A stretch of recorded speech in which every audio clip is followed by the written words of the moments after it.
तो last class में हमने देखा था टाइप 4 में सब कुछ अलग अलग था। उसके एक दो क्वेश्चन और आज देखेंगे। ठीक है, जरा देखते हैं इसको। 10 अगस्त 2003 को मान लेते हैं सैटरडे था। तो हमसे पूछा जा रहा है यहाँ पे कि 30 मई 2015 को क्या हुआ।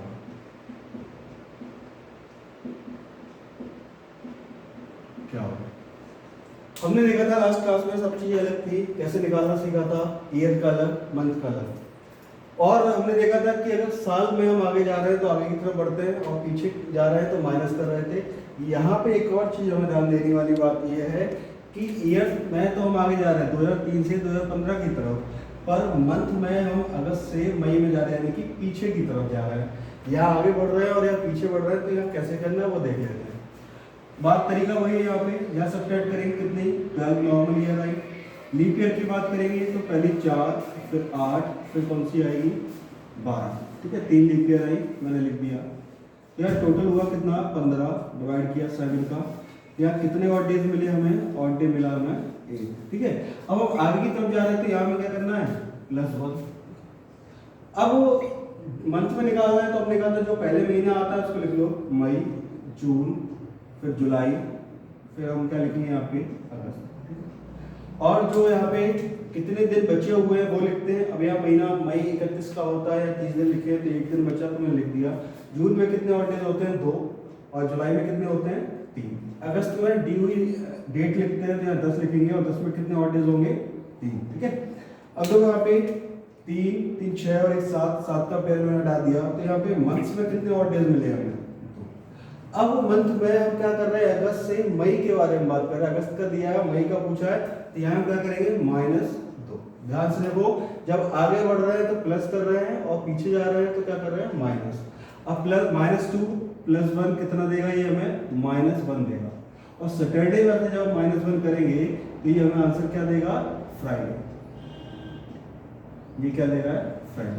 ठीक है, तो बस यही हमें एक चीज देखनी थी टाइप 4 में कि अगर हम आगे बढ़ते हैं तो क्या करना है, पीछे बढ़ते हैं तो क्या करते हैं। ठीक है, ये दोनों मिक्स करके दे दिया है कि ईयर में तो आगे बढ़ रहे थे और मंथ में हम पीछे की तरफ जा रहे थे। ठीक है, इस टाइप के क्वेश्चन बहुत बार पूछे गए पेपर में, तो ये हम अब कर सकते हैं। ठीक है, एक और क्वेश्चन जो तो ले लेते हैं, या फिर तो ले लेते हैं इसको जिसमें ईयर्स में हम पीछे चलते हैं और मंथ में आगे की तरफ, दोनों मिक्स करके देख लेते हैं। यहाँ पे क्वेश्चन में आ लेता हूँ 20 अक्टूबर 1999 का पूछ लेते हैं, चलो क्या होगा। और हमें दिया है यहाँ पे 13 सितंबर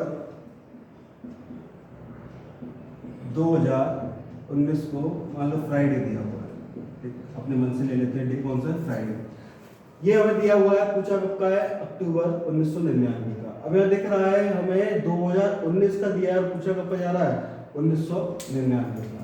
यहाँ डिफरेंस लेंगे, यहाँ डिफरेंस कितना आएगा 20 नॉर्मल ईयर आएंगे। लीप ईयर की बात करेंगे तो पहली कौन सी आएगी 00 2000 वाली, फिर 4, फिर 8, फिर 12, फिर 16। तो यहाँ कितनी हमारे पास लीप ईयर हुई है, 1 2 3 4 5 लीप ईयर हुई। इन्हें हमने ऐड किया, कितना आया 25, डिवाइड किया 7 का। तो ये कितने ऑड डेज दे रहा है, हमें दे रहा है ऑड डेज 4। कितने ऑड डेज दे रहा है 4। ठीक है, अब यहाँ हमने बात की कि हम कहाँ जा रहे हैं, पीछे की तरफ जा रहे थे, हम -4 करना होगा। ठीक है, अब सितंबर और अक्टूबर में सबसे पहले क्या आता है, सितंबर ही आता है, फिर आएगा क्या अक्टूबर। ठीक है, अब सितंबर में कितने दिन बचे हुए ये लिखेंगे हम यहाँ पे। सितंबर कितने का होता है 30 का, तो यहाँ कितने दिन बचे हुए हैं 17। और यहाँ पे दी हुई तारीख लिखेंगे तो कितना लिखेंगे हम 20। यहाँ पे कितने ऑड डेज हुए 3। ठीक है, 14 बचेगा कितना 3। यहाँ कितने ऑड डेज हुए, ये आऊंगा 6, इन्हें ऐड करेंगे कितना है 9। फिर से इसमें निकालना पड़ेगा, जब भी 7 से बड़ा आएगा फिर से डिवाइड करना है। तो ये हमें कितना देगा 2। कितने ऑड डेज आए 2। अब मंथ में भी हमें 2 ऑड डेज मिले, और यहाँ भी हम क्या है सितंबर से अक्टूबर की तरफ जा रहे हैं, यानी आगे बढ़ रहे हैं। यहाँ पे हम कहाँ जा रहे थे, पीछे। ठीक है, यहाँ हम कहाँ जा रहे थे, पीछे। अब यहाँ हम आगे बढ़ रहे थे, यहाँ क्या करेंगे हम +2 और -4 कितना देगा हमें यहाँ पे -2। और -2 जब हम यहाँ करेंगे फ्राइडे में तो क्या मिलेगा हमें यहाँ पे थर्सडे और वेडनेसडे। तो आंसर यहाँ पे क्या हो जाएगा हमारा वेडनेसडे। ठीक है, अब जब पीछे आते हैं तब माइनस करना है। सितंबर से अक्टूबर यानी आगे की तरफ बढ़ रहे हैं तो हम क्या करना है यहाँ पे +2 करना है, प्लस करना है हर बार, ठीक है। ये एक छोटा सा टॉपिक था टाइप 4 जिसमें हमने 2 क्वेश्चंस आज और देखे। अब एक और सबसे इंटरेस्टिंग टॉपिक है यहाँ पे द सेम कैलेंडर, इसको हम देखते हैं। फिर the repetition of calendar, heading हम यहाँ डाल लेते हैं क्या, सेम कैलेंडर, ठीक है। इसका मतलब क्या है, इसका आसानी से समझा जा सकता है कि कौन सा कैलेंडर, कौन सी साल अपने आप को दोबारा कब दोहराएगी, ठीक है। कब दोहराएगी का मतलब होता है कि 1 जनवरी से लेके 31 दिसंबर तक जो जिस दिन पे कौन सा डेट होगी, जिस डेट पे कौन सा दिन होगा, वही जो रिपीट करेगा उस कैलेंडर में होना चाहिए। ऐसा नहीं करेंगे किसी पर्टिकुलर दिन को मिल गया, जैसे 3 फरवरी को फ्राइडे मिला तो 3 फरवरी फ्राइडे मिलके हम उसे टिक कर देंगे, ऐसा नहीं करना। हमें देखना 1 जनवरी से लेके 31 दिसंबर हर एक दिन मैच करना चाहिए, तभी हम उसको रिपीटेशन ऑफ कैलेंडर कहेंगे या फिर सेम कैलेंडर कहेंगे। देखते हैं एक एग्जांपल के रूप में, यहाँ पे मैं कुछ क्वेश्चन लिख लेता हूँ। जैसे मुझसे पूछा गया है 2002 अपने आप को कब रिपीट करेगी, तो मैं ऑप्शन लिखता हूँ 2012, दूसरा मैं ऑप्शन लिया 2013 और 2008 और चौथा ले लेता हूँ 2020। मैंने यहाँ पे 4 ऑप्शंस लिए, इसको देखना है कि ये 2002 वाली साल किसके साथ रिपीट करेंगे, इसको मैं ध्यान से देखेंगे। अब देखो पहली चीज ये समझना है कि रिपीटेशन का मतलब है, जैसे मैंने बताया कि हर एक दिन रिपीट करना चाहिए, ऐसा नहीं कोई पर्टिकुलर डे रिपीट करवाना, पूरा का पूरा कैलेंडर रिपीट होना चाहिए। बिल्कुल सिंपल सी चीज है जो हम पहले देख चुके हैं, ईयर्स में ऑड डेज निकालना। अगर जहां भी ऑड डेज हमारा 0 मिलेगा वही साल रिपीट करेंगे। देखो कैसे, अब 2002 और एक पहली चीज यहाँ पे ध्यान देंगे, बहुत बेसिक तरीका होता है कि हमें यहाँ पे 2008 ले लिया है, क्या करते हैं इसको 2007 कर लेते हैं या 2009 ले लो, ठीक है 2009 ले लेते हैं, इससे फायदा मिलेगा। क्या फायदा मिलेगा वो देखते हैं। जैसे ये वाली ईयर जो है वो मेरी नॉर्मल ईयर है, कौन सी ईयर है, नॉर्मल ईयर। तो नॉर्मल ईयर में फरवरी आती है 28 की, पर लीप ईयर में फरवरी कितनी की होती है 29 की। अगर कभी कैलेंडर वाला मैच कर भी गया तो नॉर्मल ईयर वाला कैलेंडर हमेशा नॉर्मल ईयर को ही दोहराएगा और लीप ईयर वाला कैलेंडर हमेशा लीप ईयर को ही दोहराएगा। कारण क्या होता है, क्योंकि फरवरी 29 की हो जाती है तो नॉर्मल ईयर वहीं से बदलना चालू हो जाएगा, ठीक है। समझना इस चीज को। तो नॉर्मल ईयर वाला कभी भी लीप ईयर के साथ नहीं रिपीट करता है, यानी जो लीप ईयर वाली चीजें हैं उन्हें हम आराम से हटा सकते हैं, एलिमिनेट कर सकते हैं। ये दोनों ऑप्शन एलिमिनेट हो जाएंगे आराम से, क्योंकि नॉर्मल ईयर लीप ईयर के साथ रिपीट नहीं करेगा। अब ये 2 ऑप्शंस बचे हैं, हमें चेक करना है कैसे।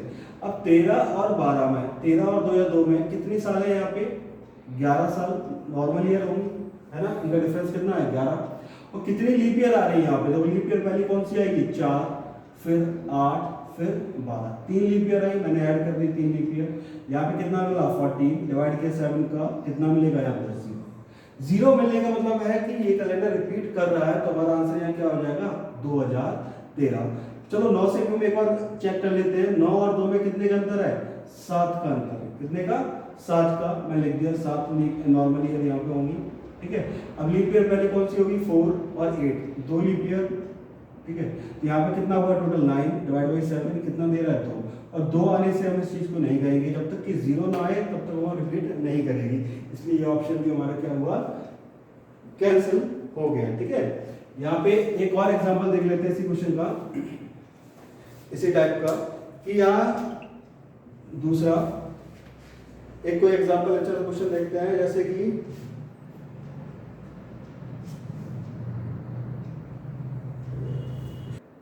ठीक है, यहाँ पे मैं 3 क्वेश्चन और लिए हैं, 2, 3, 4, इन्हें और देख लेते हैं, ठीक है। बात वही है, ये भी क्या है, नॉर्मल ईयर है और नॉर्मल ईयर कभी लीप ईयर से मैच नहीं करेगी। तो लीप ईयर कौन सी है 20 और 24, ये दोनों ऑप्शन वैसे एलिमिनेट हो गए।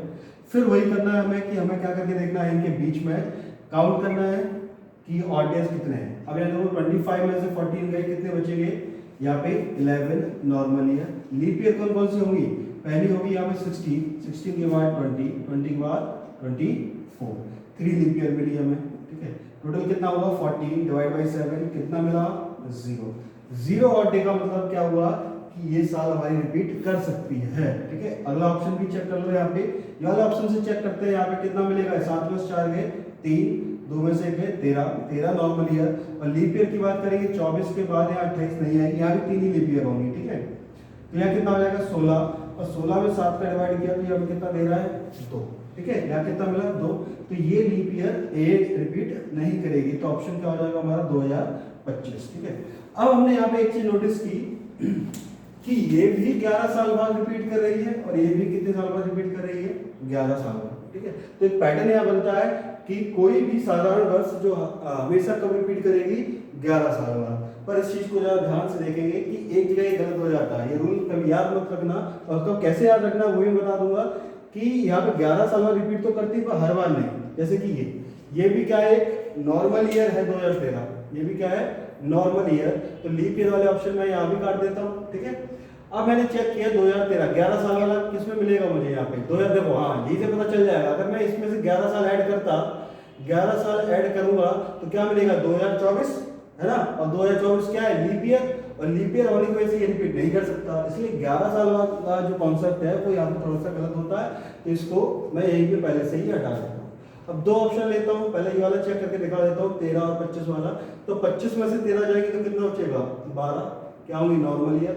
लीप ईयर कौन सी होगी पहले 16 के बाद 20 और फिर 24, या 3 ऐड करूंगा तो ये कितना देगा 15 डिवाइड बाई 7 यानी कि +1 या 1। तो 1 से हमें ये दोहराएगा नहीं, क्यों 0 चाहिए, तो इससे 0 नहीं मिल रहा, तो ये ऑप्शन वैसे ही। अब बचा क्या ए ऑप्शन, तो आराम से टिक कर सकते हैं, फिर भी निकाल लो एक बार। इनके बीच में डिफरेंस कितने का है 6 नॉर्मल, ठीक है।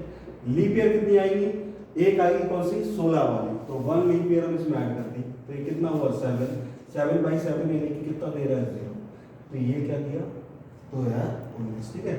अब देखो ये नॉर्मल ईयर थी, ये भी नॉर्मल ईयर थी, ये भी नॉर्मल ईयर है, इन दोनों में 11 साल बाद रिपीट किया और इसमें 6 साल बाद रिपीट किया, तो ये क्यों हो रहा है इसको अभी हम देखते हैं, जरा भी इसको और देख लेते हैं लीप ईयर वाला। 2012 क्या है यहाँ पे लीप ईयर, जैसे नॉर्मल ईयर कभी लीप ईयर को रिपीट नहीं कर सकती, वैसे ही लीप ईयर कभी नॉर्मल ईयर को रिपीट नहीं करेगी। तो नॉर्मल ईयर यहाँ पे कौन कौन सी होंगी उन्हें हम हटा देते हैं, जैसे ये, या एक काम करते हैं इसको भी हम लीप ईयर बना लेते हैं, जिससे कि मैच कराने में थोड़ी सी आसानी होगी, ठीक है। 2032 कर दिया। अभी देखो ये नॉर्मल ईयर कैंसिल कर सकते हो बड़े आराम से, क्यों, क्योंकि रिपीट किसके साथ करेगी लीप ईयर के साथ, एक ये भी लीप ईयर हो रही है और एक ये भी लीप ईयर हो रही है, ठीक है। तो यहाँ पे हमने दो नॉर्मल ईयर वाले कैंसिल आउट कर दिए, अब बचे क्या लीप ईयर वाले, इन दोनों को हमें चेक करना पड़ेगा। अब वो 32 में से 12 घटाएंगे तो कितना बचेगा यहाँ पे 20 नॉर्मल ईयर होंगी, और लीप ईयर की बात करेंगे तो यहाँ कितनी लीप ईयर होंगी 12 से लेकर 32 के बीच में।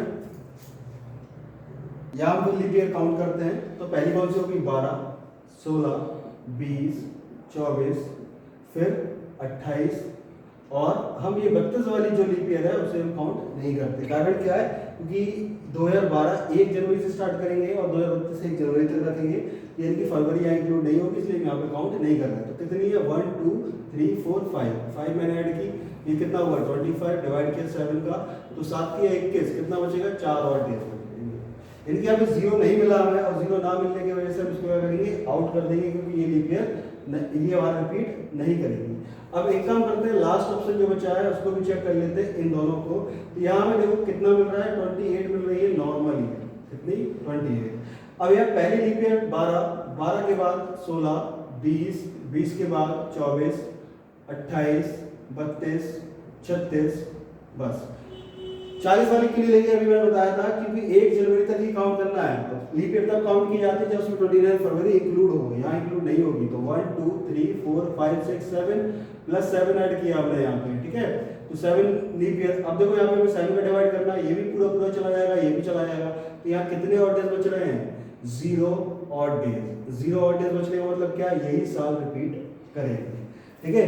अब देखो यहाँ पे ध्यान से एक बहुत सिंपल सी चीज यहाँ पे निकल के आएगी, मैं यहाँ लिख देता हूँ कि हमने यहाँ देखा कि कुछ ये 11 साल 11 साल बाद कर रही है, ये भी 11 साल बाद, ये 6 साल बाद, ये 28 साल बाद। तो एक चीज याद रखना कि कोई भी लीप ईयर ये हमेशा एप्लीकेबल होगा, कोई भी लीप ईयर होगी, कोई भी लीप ईयर होगी वो हमेशा 28 साल बाद ही रिपीट करेगी। कितने साल बाद 28 साल बाद, इस चीज को याद रखना। या 2012 है 2040 में, 2016 होती तो 44 में, 20 होती तो 48 में, यानी कि 28 साल बाद ही रिपीट करेगी। यहाँ हम बात करते हैं नॉर्मल ईयर। नॉर्मल ईयर 2 बार रिपीट करती है, एक करती है 11 साल बाद और एक करती है 6 साल बाद। 11 साल बाद कब करती है, 6 साल बाद कब करती है, वो हमें देखना है। अब ध्यान से सुनना कि 6 साल बाद रिपीट तब करेगी, वो साल रिपीट करेगी जो जस्ट लीप ईयर के बाद आएगी। जैसे कि यहाँ पे मैंने लिखा 2013, 2013 से पहले क्या था 2012 जो कि लीप ईयर थी, इसीलिए 6 साल बाद रिपीट कर रही है। अगर मान लो यहाँ पे 2014 लेता मैं जिसमें यहाँ पे लिया है, तो ये लीप ईयर के तुरंत बाद नहीं आई है, इसलिए 11 साल बाद रिपीट कर रही है। तो याद रखना जो साल लीप ईयर के तुरंत बाद आएगी वो 6 साल बाद रिपीट करेगी। जस्ट मैं लिख देता हूं जस्ट आफ्टर लीप ईयर, जो लीप ईयर के बाद आएगी वो 6 साल बाद रिपीट करेगी। बची हुई जो है रिमेनिंग वो कब करेंगी, वो 11 साल बाद रिपीट करती हैं। ठीक है, इस चीज को याद रखना कि जो लीप ईयर के तुरंत बाद आए, जैसे कि अभी कुछ एग्जांपल और देख लेते हैं, इसको मिटा देता हूं यहाँ पे। ठीक है, इसको मैं रफ करता हूं फिर देखते हैं।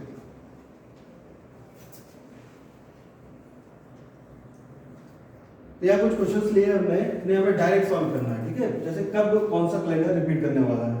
अभी 2000 जो है वो क्या है, लीप ईयर, और लीप ईयर है तो हमें पता है लीप ईयर कब रिपीट करता है, 28 साल बाद। यानी कि ये कब रिपीट करेगा, अब 2028 में। 2000 कैलेंडर किसके साथ सेम होगा, 2028 के साथ। अब देखो ये 2001 है, ये जस्ट लीप ईयर के बाद आ रहा है, आफ्टर लीप ईयर। जब मैंने क्या कहा, जो लीप ईयर के तुरंत बाद आएगा तो कब रिपीट करेगा, वो 6 साल बाद। यानी कि ये कैलेंडर कब रिपीट करेगा, 2007 में करेगा। यहाँ मैं लिख देता हूँ +6 किया, यहाँ क्या किया मैंने, +28। ठीक है, अब ये वाला जो है ये लीप ईयर के तुरंत बाद नहीं आ रहा है, तो सीधा सीधा सा कब रिपीट करेंगे, 11 साल बाद। ये भी 11 साल बाद, तो इसमें 11 जोड़ेंगे तो कितना आएगा, 2013, और ये कितना हो जाएगा, 2014। ठीक है, और ये दोनों लीप ईयर नहीं है। ठीक है, अब फिर से यहाँ लीप ईयर आया, जब भी लीप ईयर आएगा तो वो कब रिपीट करेगा, वो करेगा 28 साल बाद, और 28 साल के बाद करेगा तो ये कौन से साल में आएगा, 2032। अब ये लीप ईयर के तुरंत बाद फिर से आ रहा है, इसमें मैं स्टार मार्क कर देता हूँ जिससे आप अलग से देखना। ठीक है, तो ये कब रिपीट करेगा, 6 साल बाद, तो ये कितना आएगा, 2011 में। अब ये दोनों नॉर्मल है, और नॉर्मल वाली कब करती हैं, 11 में। ठीक है, तो 11 इसमें ऐड करेंगे, ये कितना हो जाएगा, 2017, और ये कितना हो जाएगा, 2018। अब 2008 फिर से एक लीप ईयर है। ठीक है, तो लीप ईयर कब होगी, 28 साल बाद, तो ये हमें पता है कब करेगी, 2036 में। ठीक है, इसमें 28 ऐड करेंगे तो कितना आएगा, 2036। ये लीप ईयर के बाद फिर से आया है, तो ये कब रिपीट करेगा, +6, यानी कि ये कब आ जाएगा, 2015।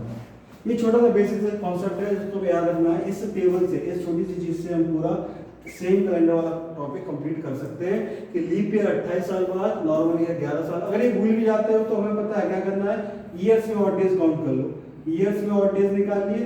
अगर ऑड डेज हमारे क्या है, 0, तो फिर हमारा क्या होगा, रिपीट करेगा कैलेंडर, सेम कैलेंडर यानी रिपीट करेगा। ठीक है, इस चीज को ध्यान रखिए। और रिपीटेशन का मतलब मैं फिर से बता देता हूं कि मतलब ये है कि 1 जनवरी 2000, 1 जनवरी से लेके 31 दिसंबर के बीच में जिस डेट को जो दिन होगा वही रिपीटेशन वाले कैलेंडर में भी होना चाहिए, वही रिपीटेशन वाले कैलेंडर में होना चाहिए। इसीलिए मैं कहता हूं नॉर्मल ईयर किससे रिपीट करेगी, नॉर्मल ईयर से। क्यों, क्योंकि बीच में सारे डेज सेम आएंगे, 28 की फेब आएगी। अगर कहीं 29 की फेब आती है, इनकी लीप ईयर हो जाता है, तो फिर उसके बाद कैलेंडर बदल जाएगा। ठीक है, क्योंकि एक दिन एक्स्ट्रा आएगा तो एक दिन वहां बढ़ जाएगा। इसको और आगे देखते हैं, काम खत्म हो गया। तो हमने देखा था कि एक नॉर्मल ईयर, ठीक है, एक नॉर्मल ईयर में कितने ऑड डेज होते हैं, 1 ऑड डे होता है। और किसी भी लीप ईयर में कितने ऑड डेज होते हैं, 2 ऑड डे होते हैं। ठीक है, सीधी सी बात है, निकालना कोई बड़ी चीज नहीं है। 365 में 7 का भाग करो, तो यहाँ पे क्या करना है, 366 में 7 का भाग करना है। ठीक है, तो एक छोटी सी यहाँ के कभी कभी पेपर में पूछी जाती है, जैसे मैं एग्जाम्पल के रूप में बताता हूँ। 1 जनवरी 2010 को मान लो ट्यूसडे था, क्या था, ट्यूसडे। तो वो पूछेगा 1 जनवरी 2010 को ट्यूसडे था, तो उसी साल 31 दिसंबर 2010 को क्या हुआ। यानी कि अगर वो कहेगा साल का पहला दिन मंगलवार है, तो उसी साल का आखिरी दिन क्या होगा।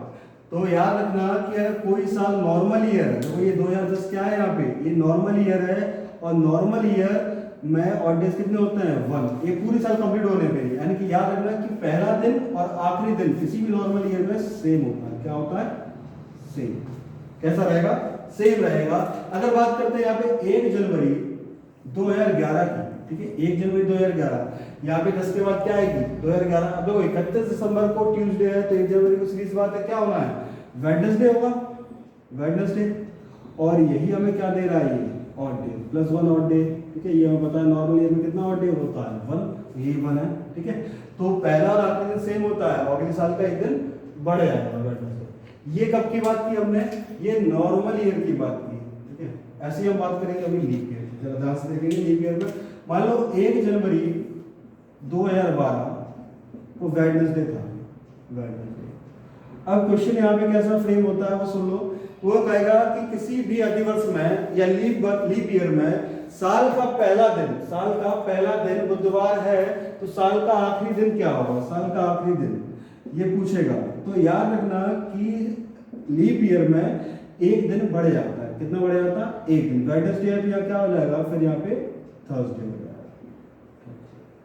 और यहाँ पे अगले साल के बारे में बात करेगा 1 जनवरी 2013 की, तो ये क्या हो जाएगा, फिर एक और दिन बढ़ेगा, थर्सडे के बाद क्या आएगा, फ्राइडे। इसलिए हमें यहाँ पे दिखता भी हमें कितने ऑड डेज मिल रहे हैं, यहाँ पे 2 odd days plus 2 odd days, ठीक है, जो हमने यहाँ पे लिखे। ये चीजें कैलेंडर की बेसिक, सेम कैलेंडर। अब अगले टॉपिक में हम कुछ और देखेंगे, सिंपल सी चीज रहेगी। उसमें क्या करना है, जैसे हमें कोई एक डेट दे देता है 1 जनवरी 2012 ही मान लो दे दी, और पूछता है सिर्फ ये पूछेगा कि इस दिन क्या डे होगा, कौन सा दिन होगा, या फिर पूछेगा 15 अगस्त 1947 को क्या दिन रहा था, ठीक है, क्या दिन था। इससे पहले कोई रेफरेंस डेट नहीं देगा, तो उन क्वेश्चन को कैसे सॉल्व करना है वो नेक्स्ट वीडियो में देखेंगे। आज के लिए इतना ही काफी है, थैंक यू।